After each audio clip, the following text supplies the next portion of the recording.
आपको दिखाने जा रहे हैं मुख्यमंत्री भजनलाल शर्मा बानसूर दौरे पर हैं, जहां से वो मंच से संबोधित कर रहे हैं। आप भी देखिए। ये स्थान मांडव ऋषि की तपोस्थली भी है। यहाँ गर्म और ठंडे पानी के कुंडों का स्नान अत्यंत पुण्यदायी भी है। यहाँ बिलाली में शीतला माता का पवित्र मंदिर भी है। यहाँ श्रद्धालु जाते हैं और बड़े भाव से माता जी को उनका आशीर्वाद लेते हैं। क्षेत्रवासियों को शीतला माता के प्रति बहुत बड़ी श्रद्धा है। कोटपुतली बहरोड जिले में पूरे प्रदेश में खास पहचान रखता है। यह खास पहचान इसलिए रखता है कि प्रदेश की राजधानी के भी नजदीक है और ये देश की राजधानी के भी नजदीक है। ये दोनों को जोड़ने का काम करता है और इसलिए यह राष्ट्रीय राजधानी से भी नजदीक और प्रदेश की राजधानी से भी नजदीक है। यह क्षेत्र केवल कृषि की दृष्टि से समृद्ध है बल्कि औद्योगिक दृष्टि से भी अग्रणी है। जिले में स्थित विभिन्न औद्योगिक क्षेत्र प्रदेश के औद्योगिक विकास की रीढ़ की हड्डी हमारा ये क्षेत्र है।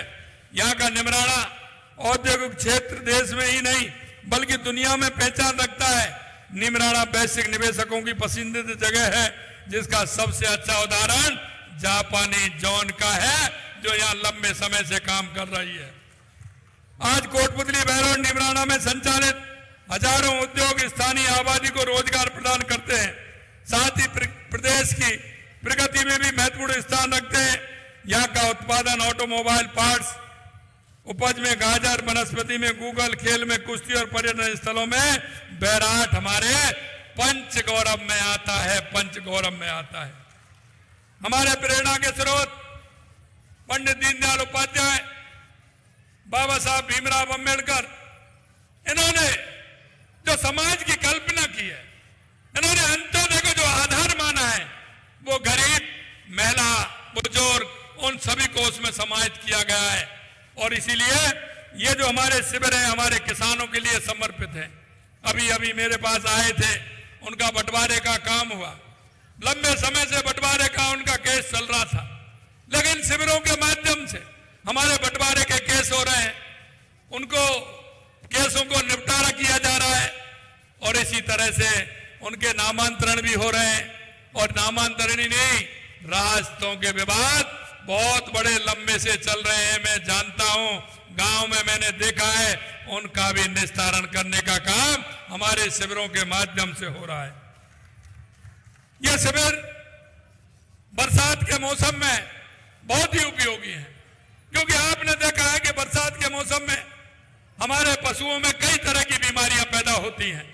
हमने उससे पहले पशुओं के टीकाकरण का काम किया है, क्योंकि किसान और पशुपालन एक दूसरे से जुड़े हुए हैं। किसान वही है जो पशुपालन भी करता है, क्योंकि किसान के लिए पशुपालन उसका एक सहारा है। वो पशुपालन के माध्यम से अपनी अर्थव्यवस्था को सुदृढ़ करने का काम करता है।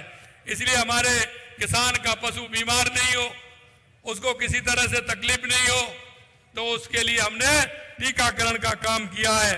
और यही नहीं, हमने मंगला पशु बीमा, पशुओं की जांच, इलाज और टीकाकरण पशुपालकों को मदद मिलेगा। हमने मंगला पशु बीमा की भी योजना की है, जिससे आम आदमियों का उसका फायदा मिल रहा है, जिससे अगर पशु को कुछ होता है तो किसान को उसका फायदा मिलता है। पंडित दीनदयाल उपाध्याय, हमने गरीबी मुक्त योजना लेकर के आए हैं। पहली बार हमने कहा कि 5000 गांव को गरीबी मुक्त करेंगे। अब इस कैंपों के माध्यम से 10,000 गांव ऐसे होंगे जिनको चिन्हित करेंगे, जो बीपीएल परिवार हैं। उन बीपीएल परिवारों को हम उस बीपीएल श्रेणी से ऊपर उठा करके उनको आत्मनिर्भर बनाना चाहते हैं। आत्मनिर्भर बनाना चाहते हैं। हमारी माता बहनें हैं, राजीव का के माध्यम से हमारी माता बहनों को कितना फायदा मिल रहा है, उनको उसके माध्यम से आत्मसंबल मिल रहा है। और आत्मसंबल के आधार पर वो जिस तरह से हमारी माता बहनें काम कर रही हैं। और अभी मैं पिछले कैंप में था, मैंने माता बहनों से पूछा आपकी आय कितनी है? किसी ने बताया मेरी 15,000 रुपए, 20,000 रुपए, 30,000 रुपए। बहुत अच्छी आय में वो आगे धीरे धीरे हमारी माता बहनें आत्मनिर्भर बन रही हैं। तो इसके लिए हमारे ये कैंप भी बहुत बड़ा काम कर रहे हैं। यही नहीं मेरे भाई और बहनों, इन्हें पैसे में लंबित प्रकरणों का निस्तारण हो रहा है, मुफ्त सेवाएं दी जा रही हैं। हमारे मृदा कार्ड का वितरण किया जा रहा है।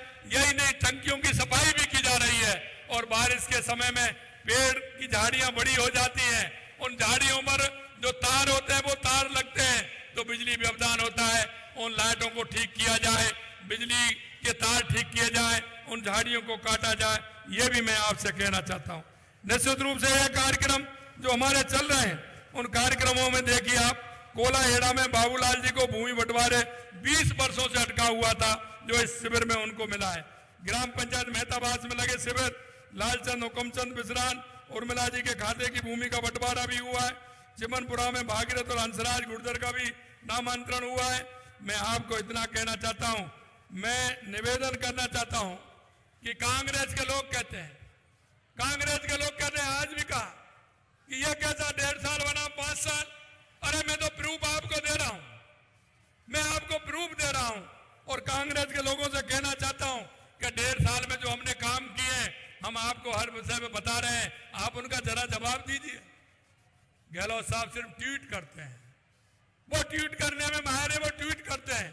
हमसे कहते हैं कि मुख्यमंत्री तो भ्रमण करते हैं, गर्मी में भी करते हैं, सर्दी में भी करते हैं, बारिश में भी करते हैं। अरे मैंने कहा भाई हम किसान हैं, अरे एक बताओ किसान भाइयों, आपको गर्मी सर्दी बारिश का कोई अंतर होता है क्या? खेत में काम तो बारिश में भी करना पड़ता है, गर्मी में भी करना पड़ता है, सर्दी में भी करना पड़ता है। अरे हमारी जनता की सेवा का काम है, इसको तो हम करेंगे। हमें सर्दी गर्मी लगती नहीं है, हमें सर्दी गर्मी का एहसास इसलिए नहीं होता है कि हम किसान के और मजदूर के दर्द को समझते हैं। आपने उस दर्द को नहीं समझा, इसलिए पूरे 5 साल आपने होटलों में आराम किया। यह भी मैं आपसे कहना चाहता हूं। मैं आपसे कहना चाहता हूं सबसे पहले फार्म बॉन्ड जो किसानों के लिए बात करता हूं मैं, हमने पिछले 1.5 साल में 32,000 से अधिक फार्म बॉन्ड बनवाए हैं, जबकि पिछली सरकार ने पूरे 5 साल में 30,000 से भी कम फार्म बॉन्ड बनवाए हैं। हमने 1.5 साल में किसानों को 253 लाख मीटर से अधिक तारबंदी का अनुदान उपलब्ध कराया है, जबकि गत सरकार ने अपने पूरे 5 साल कार्यकाल में 113 लाख मीटर का ही अनुदान दिया था। हमने अब तक 55 पशु चिकित्सालयों को प्रथम श्रेणी के पशु चिकित्सालय में क्रमोन्नत कर चुके हैं, जबकि उन्होंने अपने पहले 1.5 साल में महज 5 किए थे और 5 साल में 49 किए थे। तो उनसे ज्यादा हमने काम किया, जो 5 साल में किया हमने 1.5 साल में किया है। पिछली सरकार के समय 5 साल में बिजली उत्पादन क्षमता केवल 3,948 मेगावाट की बढ़ोतरी हुई, जबकि हमारी सरकार ने महज 1.5 साल के अंदर कार्यकाल में 4,270 मेगावाट की बढ़ोतरी की है। राजकीय महाविद्यालय के भवन निर्माण की बात करें तो हमने अब तक 142 भवनों का निर्माण करा चुके हैं, जबकि गत सरकार ने 5 साल में मात्र 57 महाविद्यालयों में भवन बनवाए थे। इस 1.5 साल में 1,381 गांव को सड़क से जोड़ चुके हैं, जबकि गत सरकार ने शुरुआती 1.5 साल में केवल 91 और पूरे 5 साल में 1,104 गांव को सड़क से जोड़ा था। स्कूल विद्यार्थियों को, अरे भाई विद्यार्थी तो सबके होते हैं, लेकिन स्कूल विद्यार्थियों को साइकिल वितरण की बात करें तो अब तक हमने 10.5 लाख से अधिक विद्यार्थियों को साइकिल वितरण करने का काम कर चुके हैं, जबकि गत सरकार ने पहले 1.5 वर्ष में केवल 3.5 लाख और पूरे कार्यकाल में 10,36,000 साइकिल वितरण की थी। जितने 5 साल में किए हमने 1.5 साल में किए हैं। वरिष्ठ नागरिक तीर्थ यात्रा, जो हमारे बुजुर्ग हैं, माताएं बहनें, हमारे बुजुर्ग जाते हैं तीर्थ यात्रा को, हमने वरिष्ठ तीर्थ यात्रा योजना की बात अगर मैं करूं तो हम करीब 49,000 श्रद्धालुओं को तीर्थ यात्रा करवा चुके हैं 1.5 साल के अंदर, जबकि गत सरकार ने पहले 1.5 साल में केवल 12,600 कराई थी और 5 साल में उन्होंने 54,000 श्रद्धालुओं को तीर्थ यात्रा कराई थी, वो भी लास्ट में कराई थी। मैं उनको आंकलन दे रहा हूं कि आप 1.5 साल और 5 साल बना देखिए हमने कितना काम आपने 5 साल में किया और वो काम हमने 1.5 साल में करके दिखाया है। मित्रों, भाई और बहनों, मैं आपसे इतना कहना चाहता हूं, कोटपुतली भैरोड जिले के चौमुखी विकास के लिए हमने 4,500 करोड़ रुपए दिया है, 4,500 करोड़ रुपए दिया है इसके विकास के लिए। आपकी बानसूर विधानसभा के लिए अनेक काम किए गए हैं। नारायणपुर को नगर पालिका बनाया, नारायणपुर सीएचसी में बेड संख्या बढ़ाकर 50 की गई, 25 करोड़ की लागत से एमडीआर 50 से नया बास बाया खेड़ा श्यामपुरा रसनाली बासदियाल शेखावत तक सड़क बनवा रहे हैं। 9 करोड़ से अधिक लागत से हाजीपुर हरसौरा बाया कुवाड़ा चूला बावली का बाद सड़क बनवा रहे हैं। 8.5 करोड़ रुपए की लागत से कारणा से बिलाली स्टैंड बाया बड़ा गांव बिलाली तक सड़क बनवा रहे हैं। 20 करोड़ की लागत से एसएच बामन से नीमू चाणा कुंडली कराना चैनपुरा सड़क निर्माण कार्य करवा रहे हैं। 14 करोड़ रुपए की लागत से हरसौरा छिपारी भूरी आवास सड़क चौड़ाईकरण सुदृढ़ीकरण काम कराया जा रहा है। 12 करोड़ रुपए से अजबपुरा चांदपुरी सड़क का चौड़ाई और सुदृढ़ीकरण का काम हो रहा है। मैं आपसे अंत में इतना कहना चाहता हूं कि आपने जिस भरोसे के साथ हमारी सरकार को बनाया है और हमने आपको एक एक संकल्प पत्र में वादा किया है, हम उस संकल्प पत्र के वादे को पूरा करेंगे। लगातार आप देख रहे हैं, चाहे वो पानी का क्षेत्र हो, लगातार हमारी सरकार काम कर रही है, चाहे बिजली का क्षेत्र हो, हमारी सरकार काम कर रही है। हमने राजस्थान का एक रोड मैप बनाया जिसमें राजस्थान को सबसे पहले आवश्यकता किस बात की है, पानी की आवश्यकता। पानी के लिए हमारी संबल योजना, ईआरसीबी योजना जिस राम जल सेतु कहते हैं, चाहे हमारी यमुना समझौता हो शेखावाटी के लिए, या हमारी इंदिरा गांधी और गंगनहर हो जिसका पानी हनुमानगढ़ गंगानगर से लेकर के हमारे बाड़मेर तक जाता है, उसके लिए भी 4,000 करोड़ रुपए देने का काम किया है। चाहे हमारी देवास स्कीम हो उदयपुर की, चाहे बांसवाड़ा डूंगरपुर की हमारी माई डैम स्कीम हो, चाहे हमारा नर्मदा का पानी हो, और चाहे हमारा ब्राह्मणी से हमारे बीसलपुर के लिए पानी आए जिसे ईसरदा भी बने और उस पानी का उपयोग आपके यहां तक भी हो। मित्रों, मैं कहना चाहता हूं इसी तरह बिजली के क्षेत्र में हमने काम किया है और हमने किसानों से वादा किया है।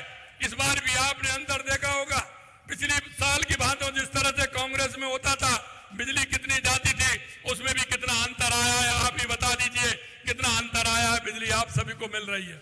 मैं आपसे कहना चाहता हूं 2027 तक हमने वादा किया है कि किसान को हम दिन में बिजली देंगे। आप हमारी स्पीड दिख रहे थे, हमने कहा किसान हमारा समय से जाएगा, समय से आएगा, किसान को दिक्कत नहीं होगी। क्योंकि जब हमारा किसान रात को जब खेती में काम करता है तो हमारी माता बहनें घर पर रहते हुए नहीं सो पाती हैं, उनको चिंता होती है कि कितनी सर्दी पड़ रही है और वो खेत में काम कर रहे हैं। मैं आपको विश्वास दिलाना चाहता हूं 2027 तक किसान को दिन में बिजली देंगे, उद्योग को पूरी बिजली देंगे, 24 घंटे हमारे घरेलू बिजली मिलेगी। ये भी हम आपसे कहना चाहते हैं। आपने देखा जिस तरह से हम पानी के लिए प्रयास कर रहे हैं, उसी तरह बिजली के लिए प्रयास कर रहे हैं। अरे भाई, मैं किसान और मजदूर की हालत भी जानता हूं कि वो अपने जो बेटा होता है, बेटी होता है, उस पर निर्भर रहता है, उसको पूरी शिक्षा दिला करके वो उसे बढ़ाना चाहता है, अपना सहारा बनाना चाहता है, वो अपने पैरों पर खड़ा हो जाए। लेकिन आपने देखा कांग्रेस की सरकार ने 19 पेपर में से 17 पेपर लीक करने का काम किया और हमारे युवाओं को निराश करने का काम किया। आपको मैं विश्वास दिलाता हूं, आपने देखा है 1.5 साल में लगातार पेपर हो रहे हैं, क्या एक भी पेपर लीक हुआ है? क्या एक भी पेपर लीक हुआ है? क्या बताइए।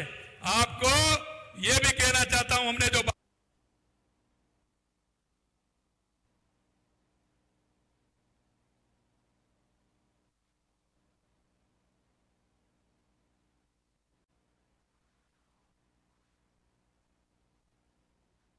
वादा किया है, एक साल में 1 लाख नौकरी दे